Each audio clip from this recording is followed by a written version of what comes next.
Hey everybody, John here. Going to be doing a little bit of a review of Bioshock Infinite. Now, I've been playing Bioshock now for, I think, about 3 days. I get the impression that I'm about 2/3 of the way through, but I feel like at this point I can probably speak with some degree of authority on what I think about the game. I have a pretty sharp, or pretty good established feeling for the gameplay, how the story is developing, how it compares to the previous games in the series and other first-person shooters in other series. So, tech-wise is going to be a little bit rough because it isn't something that I've done before. I've just recently set up this machine and the streaming capability, and so in terms of the audio level and the video quality and stuff, that's something that's going to have to be tweaked video by video. But I wanted to do this just to try it out. So I just finished. I'm going to try to avoid spoilers for those of you who have not played yet. I'm just coming off of finishing a rather large kind of mini boss fight in this area, so I'm just going to be like restocking my resources, which I totally blew while testing out video quality, and I'll give you a brief overview of the game before I start going into some of the particular areas that I want to talk about during my review. So I assume that you're familiar with the series at least to some degree. Bioshock, the series, is the third in it, Bioshock Infinite. Now the first two games, Bioshock 1 and 2, took place under the water in the city of Rapture.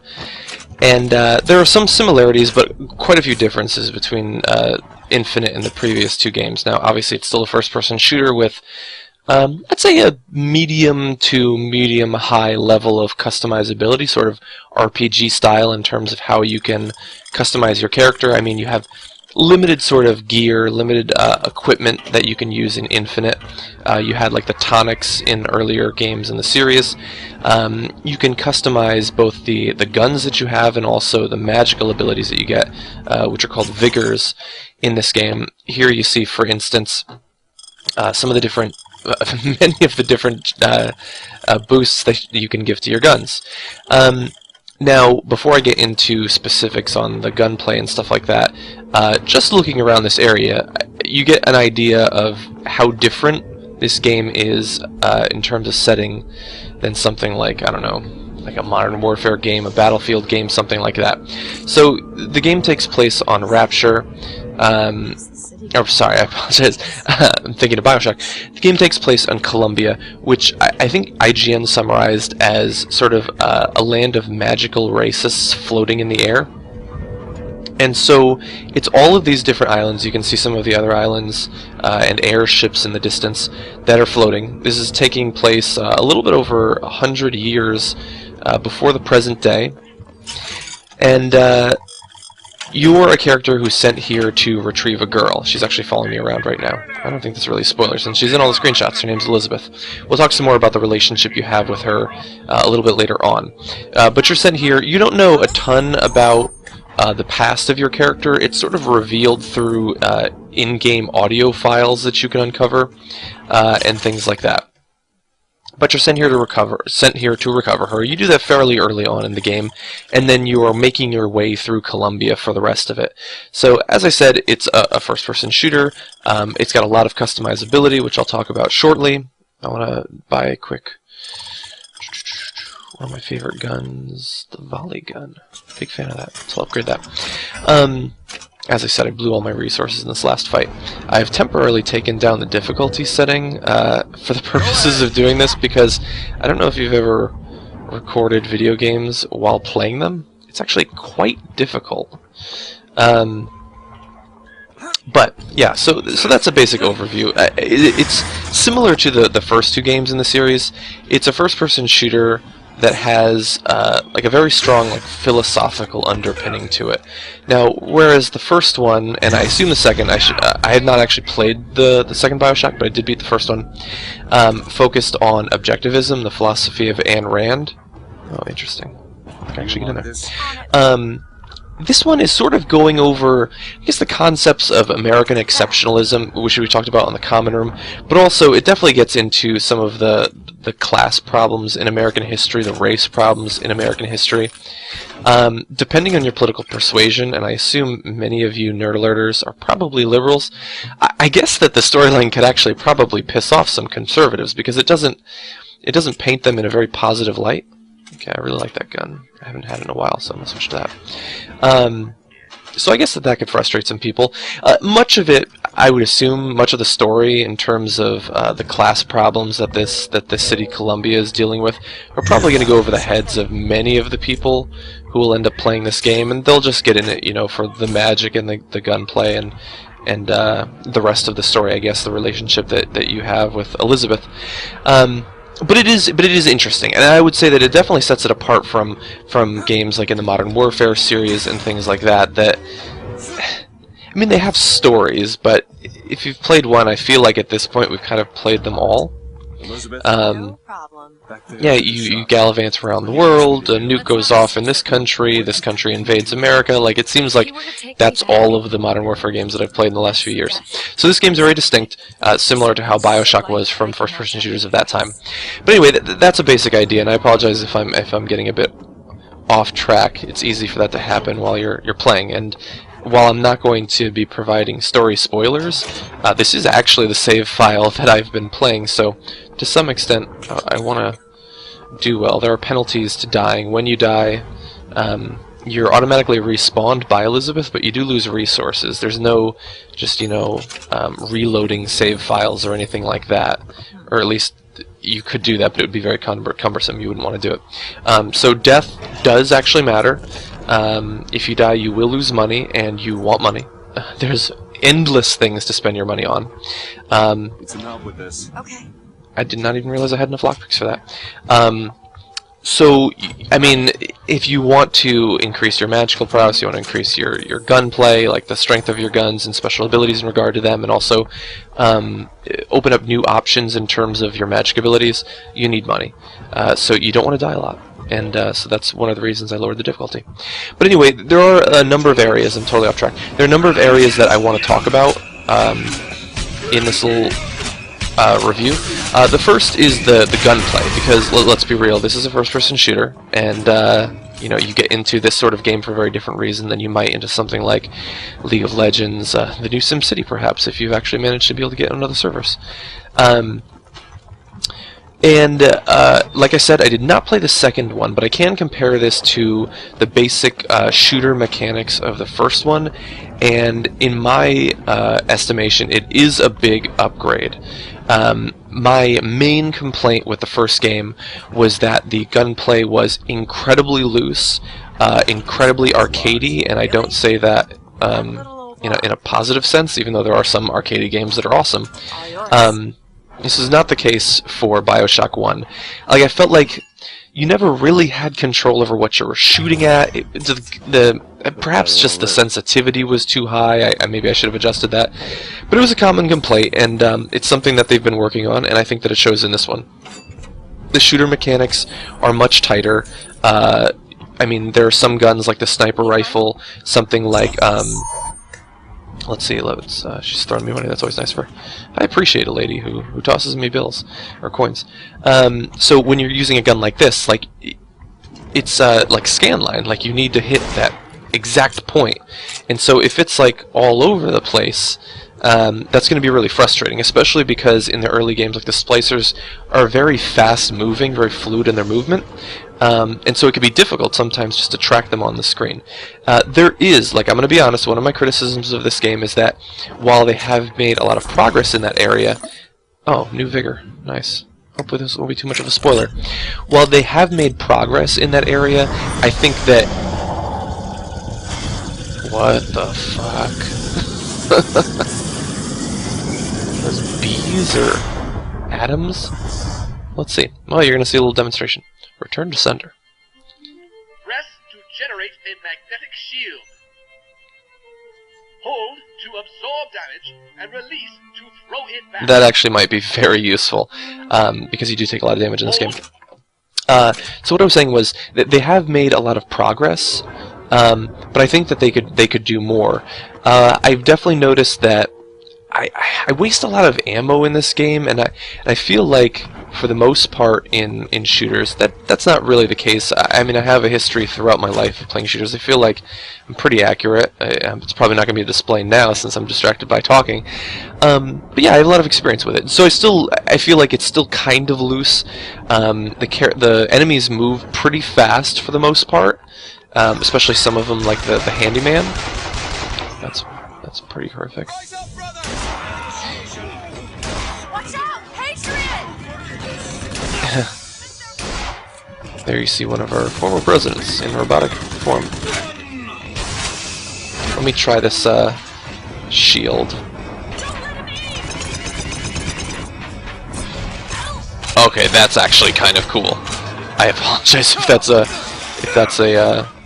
spoiler. I'll switch to one of the earlier ones, so I won't ruin it for you. Still getting shot. I think they're possibly snipers. Snipers in this game can be very deadly, by the way. So that's actually that's a good point. This game shares something that I've noticed with games like Modern Warfare, which I've played. And when I say Modern Warfare, I mean like Call of Duty 4, Modern Warfare, Black Ops, Modern Warfare 2, Black Ops 2. I've played all of them.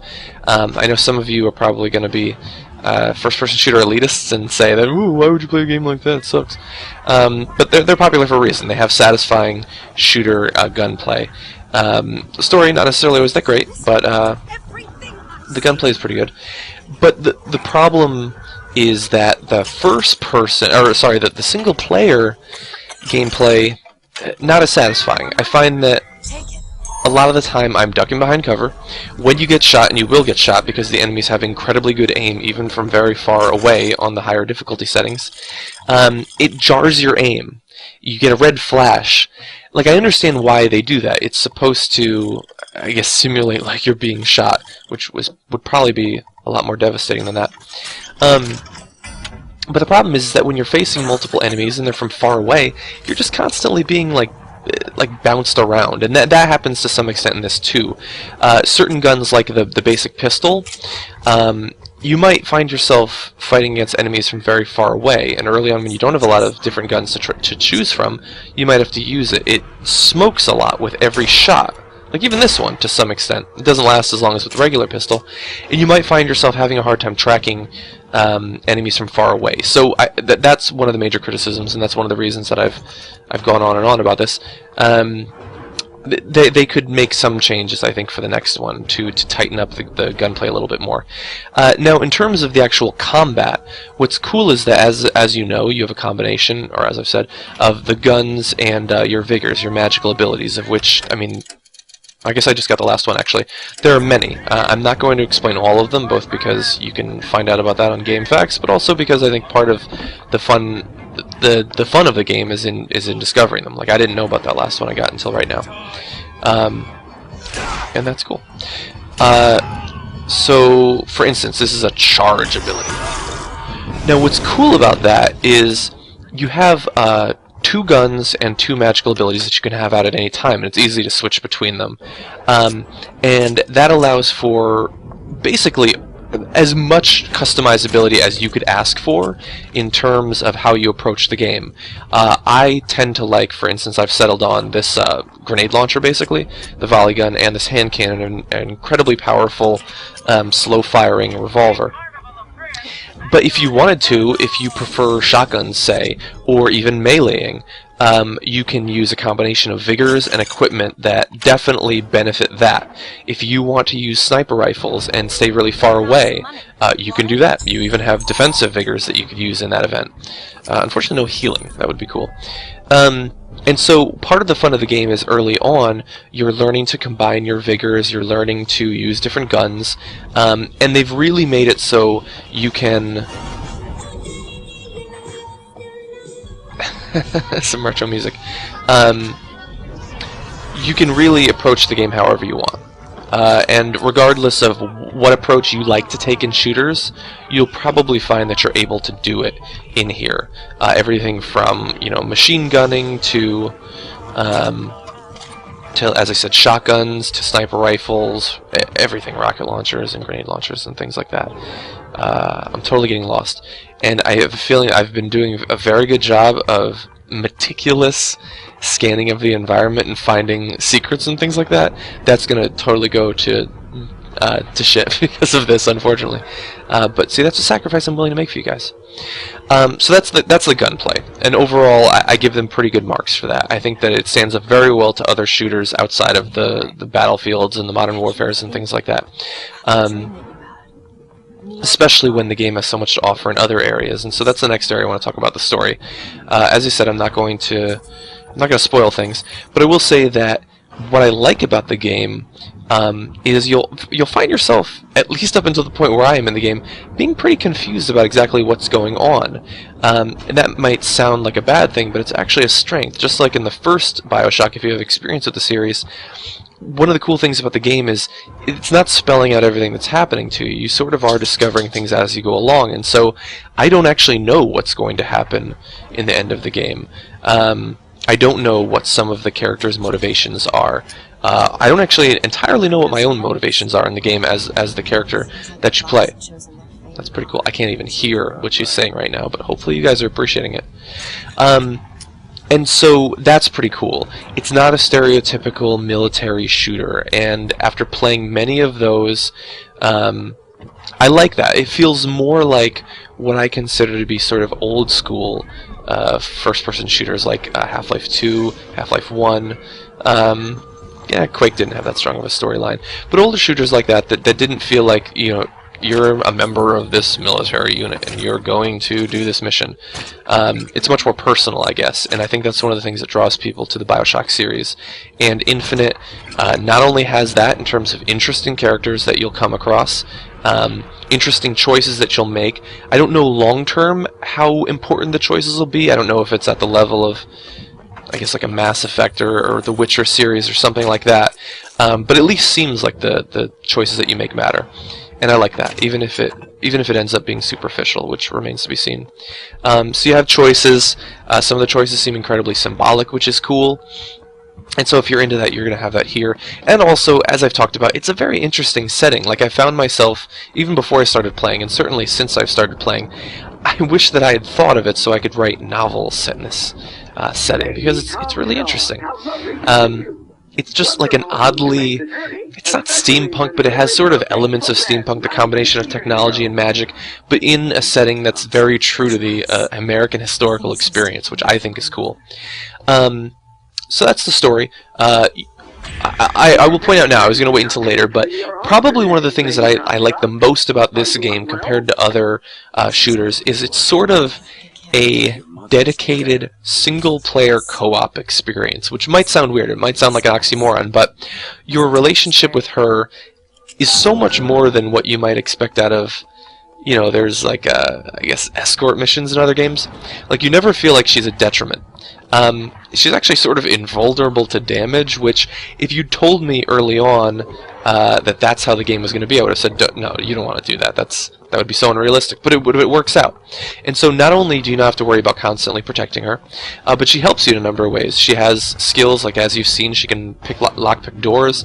She finds gold and basically the equivalent to mana salts, ammo, health, and things like that. And it doesn't really feel like she's holding your hand, but it does feel like she's helping you out, which I like.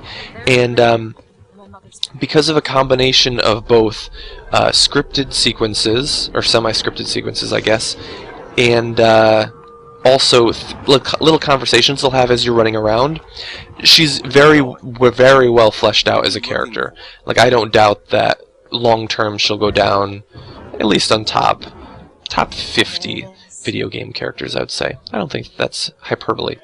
And so that's cool, because, I like strong characters in my stories. So that's the story, the gunplay, your relationship with at least one of the other main characters. And there's other main characters that you find out about through the audio logs that I've previously alluded to. And little in-game things, you run across them. Some of them don't last very long. That's a bit of a spoiler, I guess. But it makes the world seem more real, that the characters have real motivations, even if I don't know that real people would act like that. At least real video game characters would act like that. So let's see. I talked about how cool the world is, but one of the other cool things is it's definitely not an open world, and I wouldn't fault you if you'd gotten the impression from early trailers and screenshots and stuff like that it seems like... Sorry, I'm wandering around. I actually have no idea where to go, and I haven't been listening to the audio because I've been talking. It's not an open world, which... what do you want? Like, not every shooter can be. Very few shooters are, or at least that do it well. Mostly they tend to be third-person shooters, like Red Dead Redemption, something like that. Red Faction Guerrilla. So it is a linear adventure. Inside of each environment that you go to in a linear fashion, there are definitely opportunities for exploration, and I like that. And they actually have significant consequences. So you'll have little side quests, optional quests to open. I have a feeling like as soon as this is done, there's going to be a massive fight, which I'm probably going to die during. I'm just going to predict that. And it's unfortunate that I'm missing this, because I have a feeling she's saying some pretty cool things. You do have opportunities to explore, to gain extra resources. You don't have to do that stuff. You certainly are not obligated, but I would recommend it because it is a cool world, and you don't just get extra bullets and extra money and infusions and things like that to boost your stats. You also are exposed to more of the world, and if you enjoy the world, and I think you will, you'll appreciate that. So, but now I would like to get into my main criticism of the game, and understand that this does not in a lasting sense directly impact my enjoyment of the game, I should say.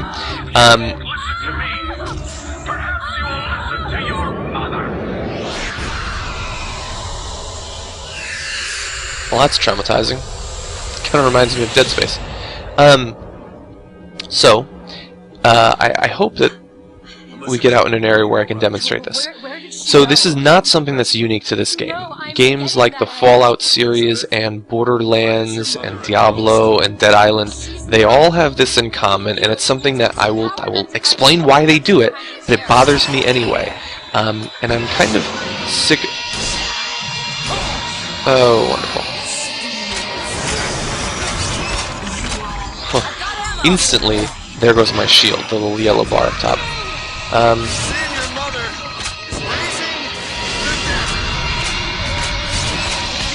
Okay, so my criticism of the game is going to have to wait until after I'm not being killed. Oh, I forgot I have raised my clip size. I actually have a pretty impressive clip size. Let me defeat this. Don't worry, this might seem like, oh god, you're spoiling like such a significant fight, but there's lots of stuff in this, don't worry. I'm gonna try not to die.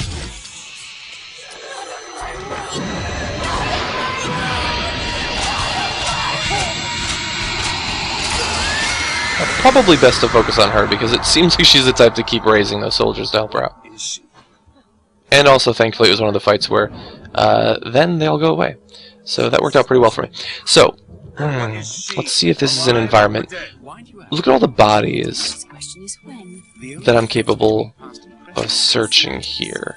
Now that's fine. That doesn't seem overly annoying. Where am I supposed to go? Oh, I'm missing such an important story.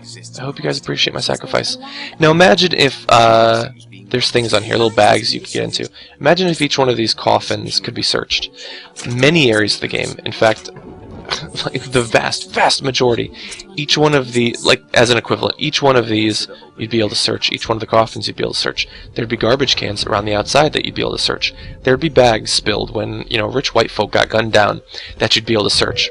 Now, that's cool in that it makes the world seem more fleshed out, and I don't doubt that that's why they do it in games like this and in Fallout, and actually even Dead Space is Dead Space is pretty good in that regard, but Borderlands, Dead Island was horrendous for that. The opening hotel that you start in has like 1,000 bags to open. And what they want to make it seem like is that this is a world that's actually inhabited, people have belongings and things like that. And it works in that regard. But the problem is that it leads to, well, now instead of like entering a new area and enjoying the area and looking around and, oh, how cool does this look, and look at those trees, and it's a nice effect on the banners there, I'm wandering around with my head down wondering, oh, is this a box I can open up? Is this a bag I can open up? Is that a corpse that I've already searched?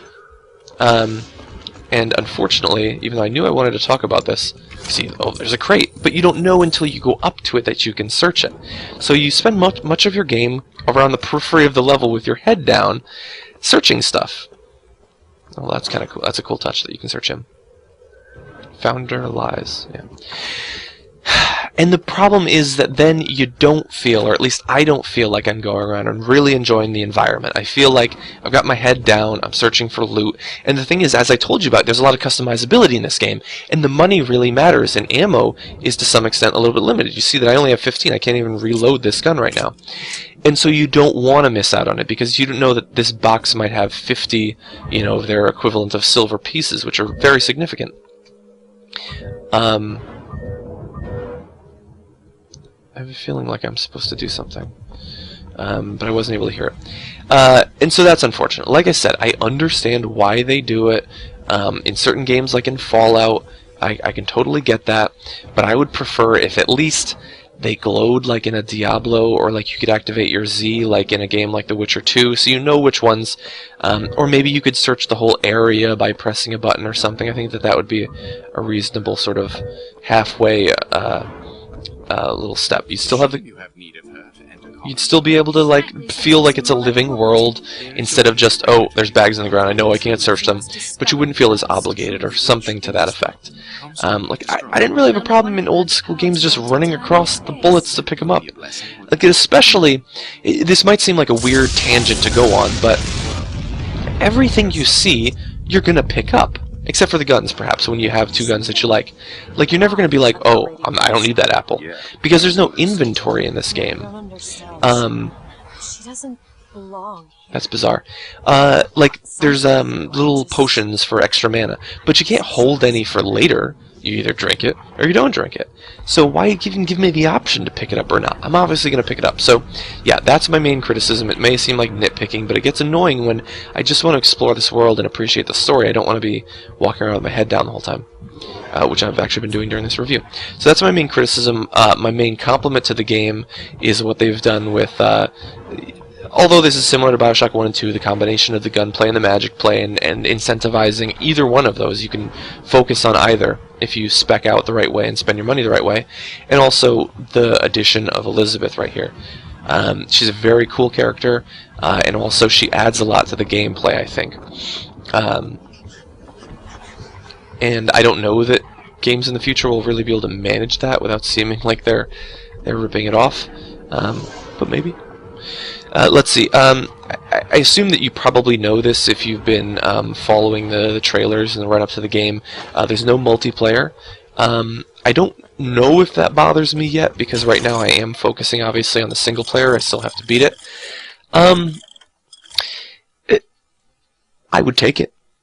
If they added multiplayer, I'm not going to say no. Apparently, the multiplayer in the first one was a bit of a mess. And very often in games that aren't made to be multiplayer-focused games, like the Halo series and things like that, that's how it ends up. Hopefully she'll give me money. No, I could have used it. It can feel tacked on, like the last Red Faction. The earlier one had pretty good multiplayer, but the last Red Faction I hear was very tacked on. I didn't even play it, I just played the single player. Because I've got more than enough multiplayer games. There's always League of Legends.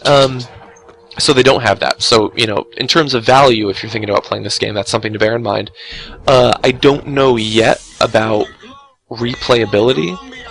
I do know that after beating the game, you unlock a harder difficulty setting, which that very well might add replayability. If you can go back through, like in Dead Space, that's a very accurate gun, even without aiming down the sight.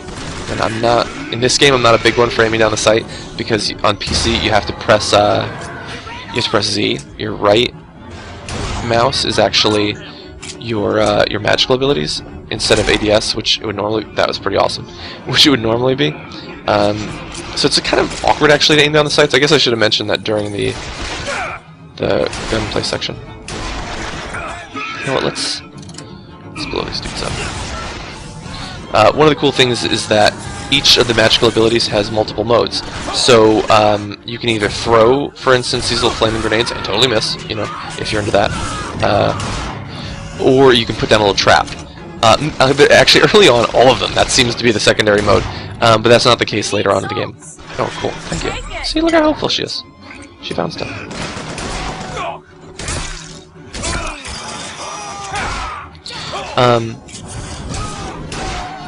See, like, they definitely advise you to use a combination of gunplay and vigors. Where are they coming from? Oh, thank you. I swear she doesn't normally help this much. Okay, that's probably all. Yeah. So there could be replayability. I hear that the mode you unlock is actually very difficult, and I'm gonna be honest, I consider myself to be fairly skilled in first-person shooters. Hard mode on this, pretty difficult actually. Because I didn't want to have to keep respawning and losing resources, and also honestly at this point I'm so busy with TYTU I can't devote weeks and weeks to a single player game. Like, if I keep dying I'm probably going to give up at a certain point. I ended up putting it down to normal, which I don't often find myself having to do. Which that's not really demonstrated in my case. As I said, you can try out different things. For instance, grenades. Some of the enemies very durable in this, and I completely forgot that he's immune to the magical ability I was using on him. If you can go back through and continue to customize your guns and abilities, that might be cool on a harder difficulty setting. Just going through in a harder difficulty setting for the achievements, or to find secrets that you hadn't found, find equipment that you hadn't found. For some people, that's going to add to replayability. I don't see myself playing through again. There's too many good games being released constantly, but definitely worth the time for the first playthrough. So those are most of the areas I want to talk about. This is not meant to be a 100% comprehensive review. Like there are tons of those that you can find. Interesting. Might end up using that. One little side note, you get equipment. You have like 4 different slots that you can wear equipment in, and you'll have different ones that you can choose from, even though you can only wear 1 in each slot at a time. I normally listen to these voxophones, but I can't hear them right now anyway. And so, oddly enough, most of the things that you'll find in your equipment is just a bonus for a particular sort of gameplay. But one of them actually, like, if you play this way, it helps you. If you play this way, it hurts you. Like, you have to balance it. But it was the only one for that slot, and there was no option to unequip it that I could find. So I kind of got nerfed, which is sort of weird. But what are you going to do? Before I go on and miss even more of the story, I think I'm just going to wrap up here. So I've laid out what I think are some of the good things about this game and the series of Bioshock games, and also some of my criticisms. And the criticisms don't necessarily just apply to Bioshock in some cases. It's a problem with modern shooters. They're trying to be more developed and more fleshed out, and definitely, like, all of them are trying to be more like RPGs than they were a long time in the past, when I now have my 1 through 9 weapons. So I just got the rocket launcher. I have all the weapons. I can carry them all. This kind of has like the Halo thing going, where you can only hold 2 guns. But it is also old school in some ways. Like, there's no regenerating health. Your shield regenerates, but it doesn't. In comparison to your health, it doesn't really withstand that much. Your mana does not rejuvenate. Now you'll get some from Elizabeth, as I've implied. But it's old school in that, like, you basically have to find healing packs. Like, you can't just hide behind a rock and, oh shit, doesn't matter that I got hit by a rocket. Let's see, where am I supposed to go? Yeah. Find the 3 tiers. At this point, I don't even know what that is. So it's a mix of the old and the new, which is cool. Great world, interesting characters. Like, you're definitely going to be, I think, you're going to feel invested for the time that you spend in the game. The shooting gameplay is very satisfying. There are some incredibly powerful enemies that you'll play against. Sniper, great. Okay, so before I go out there, I'm definitely going to wrap up, because those things can take me down to like less than half-life in one shot. Which is one of the cool things about that is, when you play like military shooters, there's no real bosses. Like, you shoot anything in the head, it's dead. But that's not the case in this, which is cool. Yeah. So overall, I would definitely say that I recommend it. I have no regrets whatsoever about playing this game. It actually kind of makes me want to go back and play number 2, because I already like the 2 that I played. It seems like a series that they put a lot of care into. You can tell from the story, from the writing, the clever little one-liners that the characters have, the graphics. When you max it out, and I can't actually max it on this system, thankfully, the graphics are very good. I've turned it down a bit for the purposes of recording this, because this is my first time and I don't want the quality to drop too much.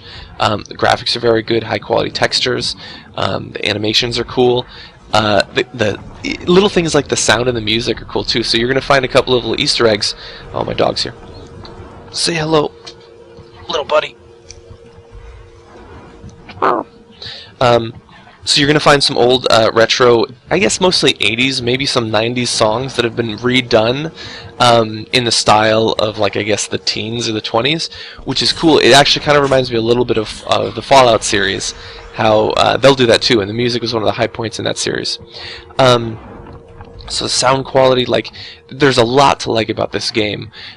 It can get, in terms of the fights, it can get a little bit tedious when you feel like you've gotten most of the guns and most of the vigors. Like, there's not as much variability in enemies as I might have liked, but maybe in expansions or something like that, they'll add that.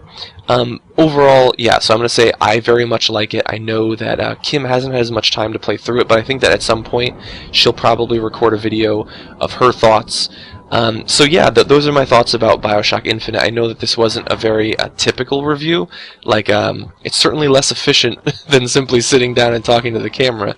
That, you know, I'm trying to do both things at one time. But I don't know. Like, you probably subscribe to other gaming channels, and I've done that for a long time, and I admire those guys. It's harder than it seems like it would be. To manage the game and talking about it at the same time. So anyway, before I go on even longer, that's Bioshock Infinite. This is probably the last video I'm going to do on this, although I plan to do more gameplay videos in the future. So if you'd like that, certainly subscribe to NerdAlert, like this video, you know, share it with your friends, and leave me a comment about what you think about it. If there's some sort of audio or video problem, look, I'm going to know the second it gets up on YouTube, but feel free to bitch me out anyway. If there's things you'd like to see changed, you know, feel free to suggest that. Understand that, you know, this is my first time doing this. I've never recorded gameplay before, at least not in this setting. We did our Borderlands games, but that was much more casual. Like, I wasn't trying to cover a lot of material during it. So feel free to suggest that. If you have suggestions for games you want me to see me play, certainly do that. At any given time, I'm playing like 3 or 4 games, even if I only have a little bit of time for each one. Like right now, I'm playing PlanetSide 2 from time to time, League of Legends, this, and The Witcher 2, which I've been meaning to play for a long time, and unfortunately it's a huge investment in time, so who knows when I'm actually going to beat that thing. But yeah, so let me know what you think. You can follow me on Twitter at Iadarola, and you can subscribe to my personal channel at youtube.com/TYT University. If you like this, let Kim know. Maybe she'll record some in the future. So anyway, hope you pick up the game, hope you enjoy it, let me know what you think. Bye for now.